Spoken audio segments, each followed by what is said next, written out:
Hello everyone, welcome back to our channel. In this video, I'm excited to share with you how to install WordPress. There are multiple ways to install the WordPress.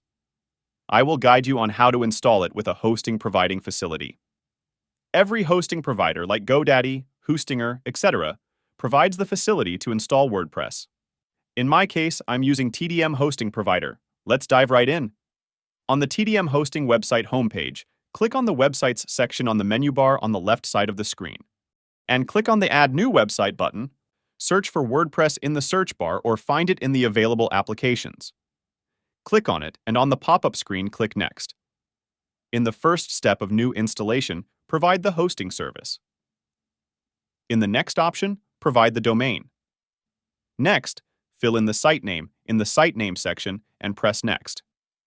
In the second step, provide an admin username. In the next section, enter the admin password and make sure you copy the code for future use. Next, provide the admin email and click Next. And finally, in the third and last step, toggle on the Auto Themes update and click Next. There you have it, your WordPress is installed successfully. Thanks for watching.